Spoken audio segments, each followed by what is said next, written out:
Hello, everyone. Long time no talk. So basically, after the White Lotus finale, I struggled with how I wanted to take this channel. There are so many great shows out there, including Hacks, Common Side Effects, The Last of Us, and The Pit, but if I'm honest with myself, I'm just not that interested in recapping those shows. So I had a moment when I started wanting to write essays, but I got stuck on one topic, as often does happen. Hopefully I get that essay up by the end of next week, but in the meantime, one of my favorite creators of all time, Nathan Fielder, came out with the premiere of the second season of his critically acclaimed show, The Rehearsal. Season 1 of The Rehearsal sparked a lot of discourse, and I have no doubt that season 2 will have the same effect. One of the reasons why I'm excited to recap the show is because it has proven to be such a profound sociological study of human nature. Nathan never excludes himself from the analysis he subjects others to, and it leads to a comedic examination of life itself. If you haven't watched The Rehearsal Season 1, I highly recommend it. I can't promise you'll like it, but it will keep you thinking for weeks on end. So let's get into my recap and review of The Rehearsal Season 2, Episode 1, Gotta Have Fun. The Fire Within. The episode opens with two pilots in a cockpit, the captain and the first officer. The first officer tries to warn the captain about the hills on land and suggests a go-around to rectify the navigation's discrepancy. The captain insists on staying the course. Then the reality of their impending crash is clear. The captain tries to rectify, but it's too late. They crash. Nathan Fielder appears in the fire. This was all a simulation. We then transition to a lecture hall where John Guglia is talking about his experience leading the NTSB, the National Transportation Safety Board. Nathan narrates that the lecture is a ploy to convince Guglia to take him seriously. He says the lecture is for college students, and then the camera pans to a lecture hall filled with people who are at their youngest in their mid-30s. For some reason, that made me laugh. Not saying you can't stop pursuing education later in life, it's just clear that these were a bunch of random people collected off of Craigslist. Nathan approaches Guglia after the lecture and reveals that he has been studying aviation disasters. Through his study, he has discovered a disturbing pattern of behavior. Nathan begins listing off airline accidents and the recorded conversations between the captains and first officers. The pattern reveals that many first officers are able to identify the issue when the crash is preventable, but they are met with slow or dismissive responses from captains. Guglia clarifies that while flying, the captain and first officer are technically supposed to have equal say, but the transcripts reveal a different reality. The captain asserts absolute control. Sometimes there are explicit signs of sexism, such as the Bangla flight, where a captain calls his female co-pilot an idiot when she accurately observes impending danger. In another flight, a Kirksville captain forces the first officer to engage in unprofessional conversation, distracting them from the task at hand. When the list of accidents began, I wasn't sure if I should take the list seriously. Again, this is supposed to be a comedy. But I recognized some of these accidents, including the Korean Air accident in 1997. In Malcolm Gladwell's books, The Outliers, he details the 1997 Korean air crash. He makes the same observation as Fielder, a captain unwilling to heed the counsel of his first officers. However, Gladwell problematically blames deferential Korean culture for the accident. Fielder amends Gladwell's theory by showing the issue of deferential speech is not restricted to culture. In any environment where there is an explicit or strongly implied hierarchy, the inferior individual is pressured to hedge their language to avoid anything that can be considered insubordination. As a lawyer, I always get people stereotyping lawyers as argumentative and bullish. The reality is the vast majority of lawyers I interact with are quite deferential, if not outright pushovers.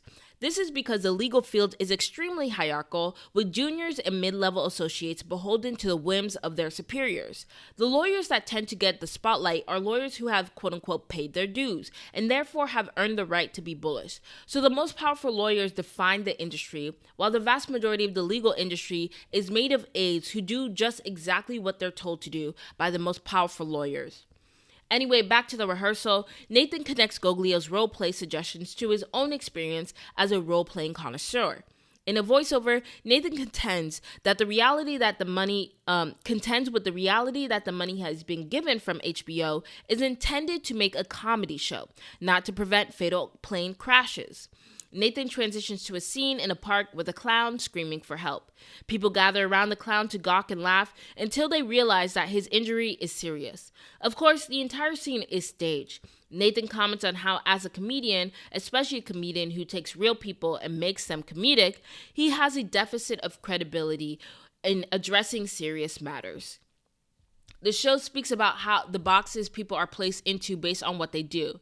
Successful comedians live both a blessing and a curse. Everyone thinks their life is funny, but life cannot always be a joke. And there are some issues comedians want to address that require a serious mindset. So let's get into Moody, the first officer.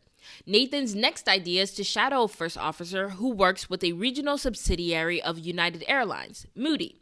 Moody is really young, but nice. We spend a good chunk of time watching him awkwardly try to close an ironing board.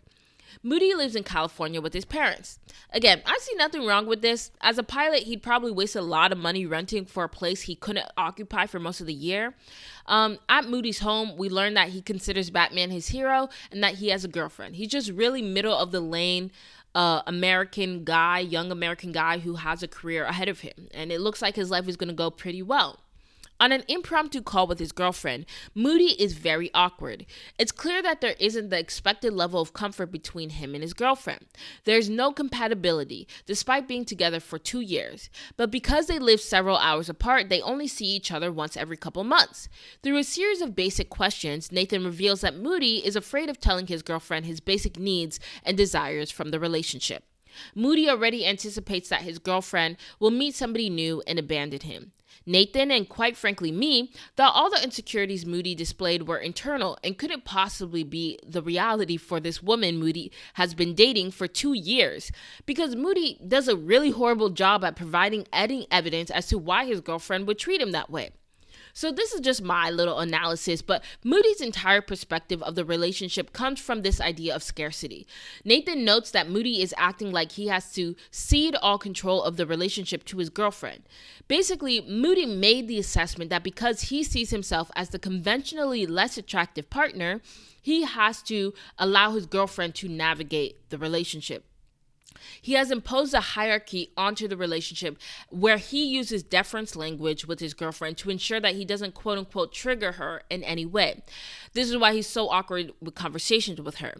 In general, I just feel like these two people were not compatible. This was something that bothered me watching them, even from this conversation. It felt like siblings that didn't really like to talk to each other that much. That's what their conversation felt like. This didn't feel like two people who are comfortable with each other. And I don't know if you need this to be reminded, but you should be in romantic relationships with people that you're comfortable with, that you could have that sort of off-the-cuff type of conversation with. And Moody and his girlfriend are so stiff with each other. It is so strange to me. And I know that these relationships exist and I've seen them out in public, but it's basically people saying to each other, having a boyfriend and girlfriend is an important marker in society, so we should date.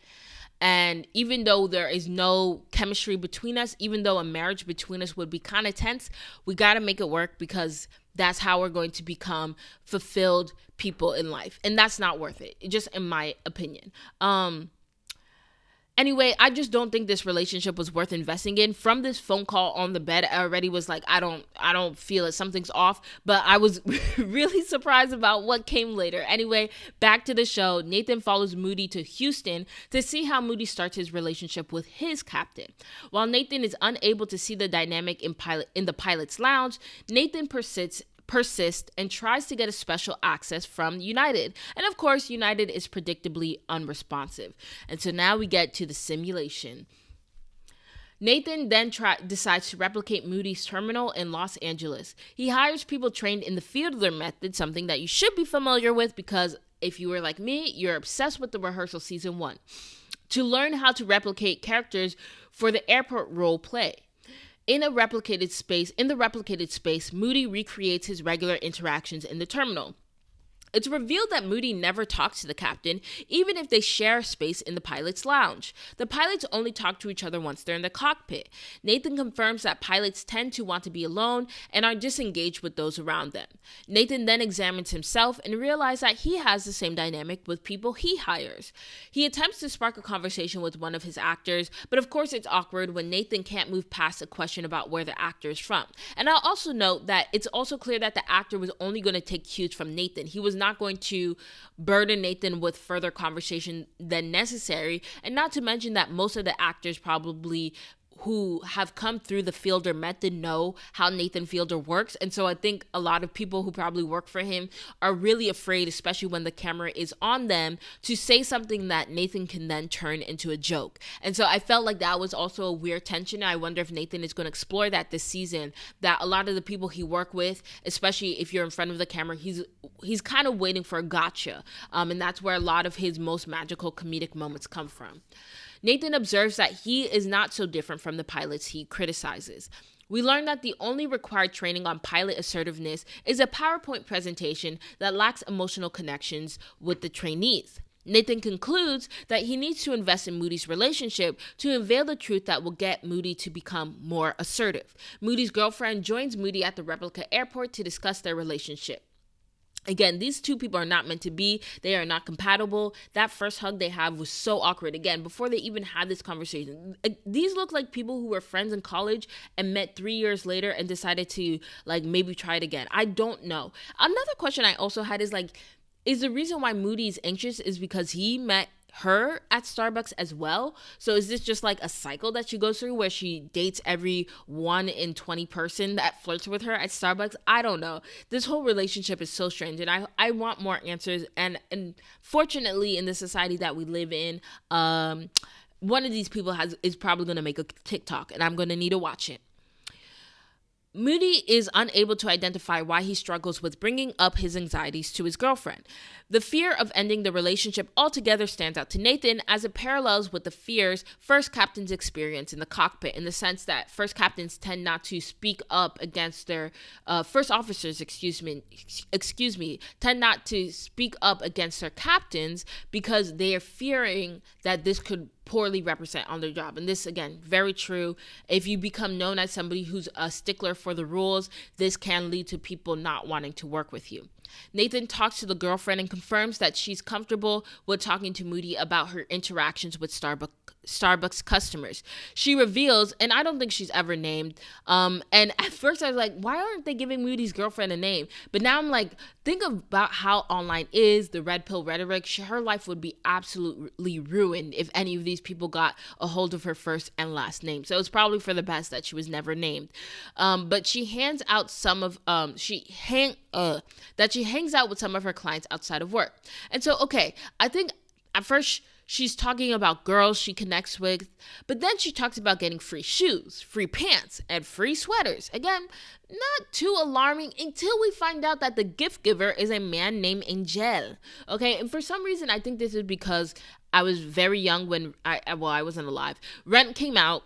Rent is a musical, and one of the characters is named Angel. And so for some reason, I've always connected Angel with a gay man, but I think it's easy to assume and fair to assume that Angel in this context is a straight man. And she tries to excuse the obviously sketchy behavior by saying that the gifts are being distributed because she intends to leave Starbucks soon. And this is why this Angel man gave her an anklet.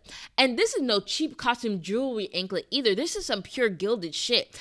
She's wearing this while visiting her boyfriend in Los Angeles. If I remember correctly, she works in Starbucks in Las Vegas, and her boyfriend doesn't know about this Angel fella. So she only got the gift a week ago, but she's wearing it now, and she doesn't think it's flirting, and she also hasn't told her boyfriend about this very innocent relationship that she shouldn't care about. So anyway, Moody's girlfriend, all points were lost for you. Nathan's face throughout this entire interaction was hilarious because he's like, holy shit, this is what every anxious person's nightmare is. Everybody, when they encounter an anxious person, they're like, things will be fine. It's not that serious. Things will be fine. And then the anxious person kind of deepens in their anxiety when they're confronted with a situation like this, where it's like, every single one of my fears that I had was true. And so, anyway, she's very obviously trying to act dense. I think a lot of people might take her as very innocent, but I've met women like this. These women are really good because they will never, there's not one moment where they're going to ever reveal that they know more than they are. But she knows that she's engaging in sketchy behavior, and she's just never going to say it out loud. This is just not innocent, because if it were innocent, she would have told Moody about these interactions already. It's obviously crossing the boundaries of what most people consider a monogamous relationship, hence her reticence about this relationship with Angel. And it's not even clear that Angel knows that she has a boyfriend, right? Like, and that's another thing that you would expect somebody in this situation to do. Okay, you're in customer service. That's okay, that's fine. People will flirt with you. That's a part of the game. And in fact, you can make good money kind of reciprocating in that enclosed moment with that flirting behavior. However, you should make it clear that you have a boyfriend when somebody clearly is trying to take it to the next step, if you're serious about this boyfriend. And it's so clear that she's not serious about Moody. Anyway, the couple role play as pilots in the cockpit to discuss the whole Starbucks interactions fiasco. So again, so clear that they're not comfortable with each other even in this conversation. Moody also makes some weird comment about how he doesn't like it when people touch controls. These type of people annoy me, people who are very controlling about environments, and it's clear that he acts that way. But then he's always taking control of the steering wheel whenever he has to address something very anxiety-inducing with his girlfriend. Moody asks his girlfriend if she gets hit on at work. She's honest and says yes. Moody, as most regular people would assume, does not think a man buying his girlfriend coffee is platonic, especially if they have sent you flowers. The couple give each other another awkward hug. Nathan laments that he feels that he's ending where they started, but he sees hope in the fact that initial attempts at aviation were seen as jokes. And so every new idea, including this role-playing game that he intends to use to transform the aviation industry, will eventually be proven useful and true. The episode ends.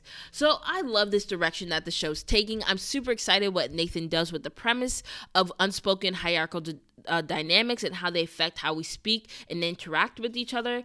There's just so much life, I think, behind this, and it's going to be interesting to see where this is. I do hope that Moody just breaks up with his girlfriend. I know a lot of people probably want to send a lot of hate to Moody's girlfriend, but they both seem a little silly. And I do want to say, for people in Moody's situation, you should not approach dating from a scarcity mindset, because that keeps you trapped. He was talking about in the beginning of the episode getting married to her and having a house with her. Like, I don't understand why he's at the relationship that they were having, why this was a woman that he thought of getting married to. Like, there was nothing between them. And it's just sad how so many people get caught up in relationships like this because they come from this scarcity mindset. Oh my God, somebody's willing to go on a date with me. Somebody's willing to go on a second date with me, a third date with me. And then somebody's willing to be my girlfriend. And just because of the willingness, you accept the relationship as is, even though there's very obvious flaws. Most importantly, the fact that you guys are not compatible or comfortable with each other. Either way, super excited about this season. Hopefully I get my review for next week's episode up earlier, although very annoyed by the fact that these episodes are like coming up at 10:30 at night. A girl's gotta sleep. Regardless, I hope you enjoyed this review, and I'll see you next time. This was Strategic Delusion.